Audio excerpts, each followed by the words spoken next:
Good morning class 9th। आज हम प्रश्नावली 9.3 स्टार्ट करेंगे, जिसमें हम एक प्रमेय का प्रयोग करेंगे कि त्रिभुज की माध्यिका त्रिभुज को दो बराबर क्षेत्रफल वाले त्रिभुजों में विभाजित करती है। जैसा कि मैंने जब त्रिभुज चैप्टर स्टार्ट हुआ था वहाँ पर माध्यिका के बारे में बताया था कि किसी त्रिभुज की माध्यिका हम उसे कहते हैं कि त्रिभुज के किसी शीर्ष से उसकी सम्मुख भुजा के मध्य बिंदु को मिलाने वाला रेखाखंड त्रिभुज की माध्यिका कहलाती है। त्रिभुज के किसी शीर्ष से उसके सम्मुख भुजा के मध्य बिंदु को मिलाने वाला रेखाखंड आपका माध्यिका कहलाती है।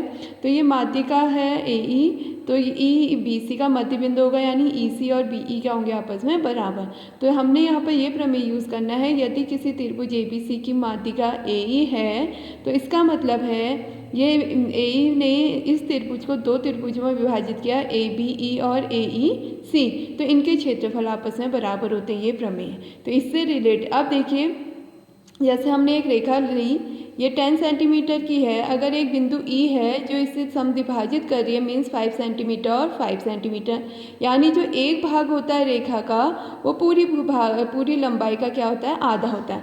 तो ऐसे ही अगर ये क्षेत्रफल और ये क्षेत्रफल आपस में बराबर हैं तो इसका मतलब छोटे भाग का क्षेत्रफल पूरे त्रिभुज के क्षेत्रफल का क्या हो जाएगा, आधा। तो ये नियम अभी हमारे यूज़ होंगे, इसलिए मैंने यहाँ पर आपको पूरा बता दिया। ठीक है, इसी में प्रश्नावली, अभी और नियम भी होंगे, जब क्वेश्चन आएंगे उस समय ही बताया जाएगा। तो इसमें है पहला क्वेश्चन, दी गई आकृति में त्रिभुज ABC की एक माध्यिका AD पर स्थित E कोई बिंदु है, दर्शाइए कि एरिया ABE बराबर एरिया AEC। इस त्रिभुज का क्षेत्रफल इस त्रिभुज के क्षेत्रफल के बराबर हमने सिद्ध करना है। तो हम इसका यूज़ करेंगे, यहाँ पर दिया है, प्रश्न से लिखा है, सिद्ध करना है प्रश्न से। अब देखिए, इसमें मैंने इसको अलग तरीके से समझने के लिए छोटा चित्र अलग से बनाया कि हमें दिया है AD त्रिभुज ABC की माध्यिका है। तो इस AD ने इस त्रिभुज को दो बराबर भाग क्षेत्रफल वाले त्रिभुजों में विभाजित कर दिया, तो यानी area ABD equal to area ADC, right, equation first. अब क्योंकि ये AD त्रिभुज ABC की माध्यिका है, इसका मतलब D भुजा BC का क्या होगा, मध्य बिंदु होगा, राइट। अगर मध्य बिंदु को हमने त्रिभुज BEC के शीर्ष E से मिला दिया, इसका मतलब ED त्रिभुज BEC की भी क्या हो गई, माध्यिका हो गई। तो इसलिए हम कह देंगे ED त्रिभुज ABEC की माध्यिका है। अब हम इस त्रिभुज में लेते हैं, अगर ये इसकी माध्यिका है तो दो बराबर त्रिभुज क्षेत्रफल वाले त्रिभुजों में इसने विभाजित कर दिया, मीन्स एरिया BED बराबर एरिया DEC। लेकिन हमें ना ये एरिया बराबर दिखाना है ना इस त्रिभुज के एरिया बराबर दिखाने, हमें तो दिखाना ऊपर वाला है। हमने क्या दिखाया, ये बड़े वाले त्रिभुज का क्षेत्रफल इस बड़े वाले त्रिभुज के क्षेत्रफल के बराबर, ये छोटे वाले त्रिभुज का क्षेत्रफल इस छोटे वाले त्रिभुज के क्षेत्रफल के बराबर। लेकिन हमने तो ऊपर वाले छोटे वाले क्षेत्रफल को दिखाना है, तो बड़े वाले त्रिभुज के क्षेत्रफल में से छोटे वाले त्रिभुजों के क्षेत्रफल को हम क्या कर देंगे, माइनस, यानी समीकरण 1 और 2 से घटा दीजिए। तो समीकरण 1 को 2 से समीकरण 2 को 1 से घटाएंगे तो मीन्स एरिया ABD से हमने एरिया BED को माइनस करना है, तो बचा कौन सा एरिया, ABE।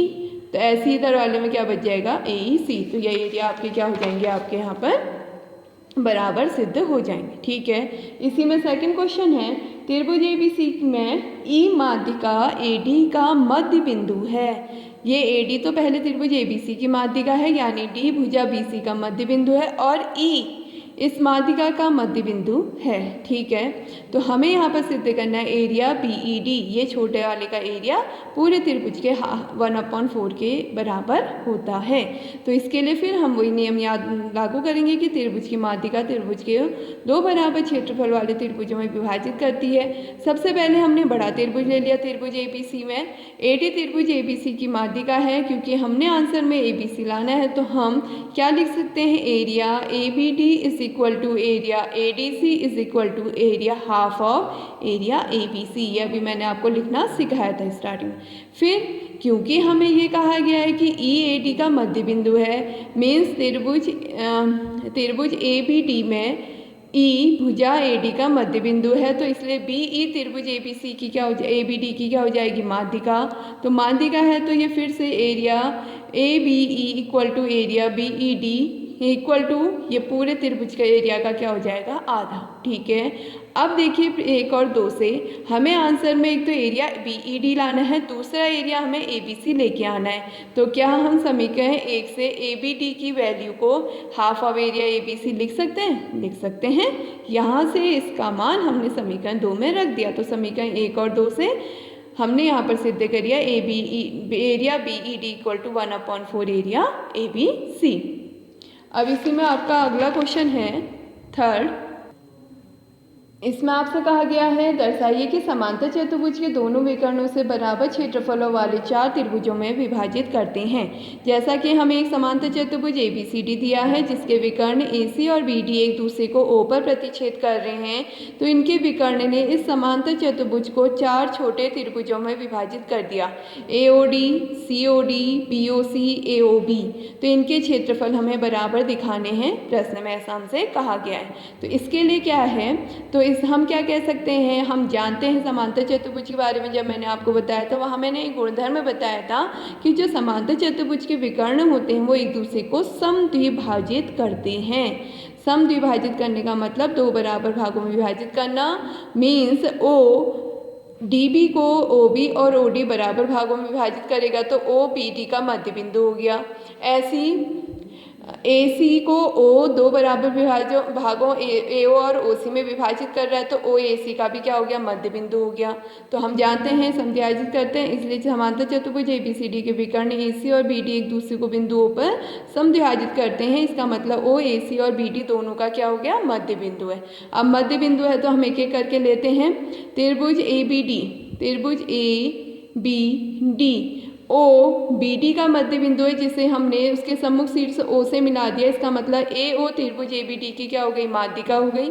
और माध्यिका है तो वो फिर से इन 2 त्रिभुजों को बराबर क्षेत्रफल वाले त्रिभुजों में विभाजित करेगी, समीकरण 1। दूसरा हमने ऐसे ले लिया त्रिभुज BCD में, इसमें CO त्रिभुज की माध्यिका हो जाएगी, ये दोनों क्षेत्रफल आपस में बराबर। फिर हमने ले लिया त्रिभुज ABC में और ऐसे ही हमने त्रिभुज ADC में ले लिया।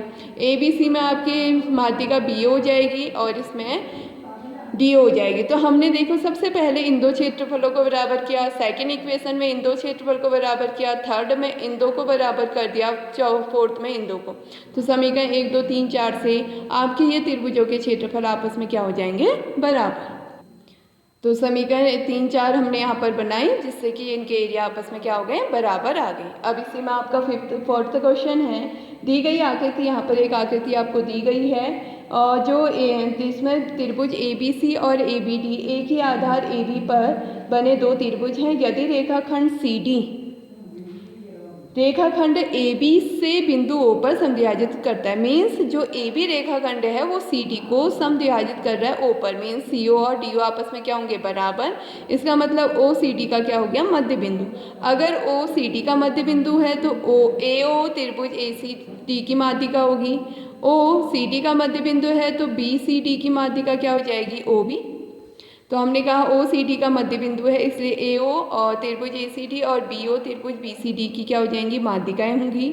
अगर माध्यिकाएं हैं तो हमें पता है त्रिभुज की माध्यिकाएं त्रिभुज को 2 बराबर क्षेत्रफलों वाले त्रिभुज में विभाजित करती है।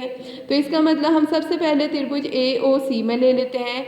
AO त्रिभुज की माध्यिका है, इसका मतलब area AOC equal to area AOD, जो मैंने यहाँ पर लिख लिया है, area AOC equal to area BOD। ऐसे ही हमने दूसरा त्रिभुज ले लिया त्रिभुज BCD में, BO त्रिभुज की माध्यिका है इसलिए area BOC equal to area BOD। ये समीकरण 2 बनाने, बट हमने तो दिखाना है एरिया ABC बराबर एरिया ABD। अब अगर हम इस क्षेत्रफल में इस क्षेत्रफल को जोड़ दें तो कौन सा एरिया निकलेगा, ABC। ऐसे ही नीचे वाले छोटे क्षेत्रफल में इस बड़े वाले त्रिभुज का एरिया जोड़ देंगे तो किसका निकलेगा, ABD। तो इसलिए मैंने यहाँ पर समीकरण 1 और 2 को जोड़ दिया जिससे हमारे area ABC equal to area ABD है। तो आज आप इस प्रश्नावली के इन क्वेश्चंस को सॉल्व करेंगे, जहाँ पर नहीं आएगा मुझसे पूछ लेंगे।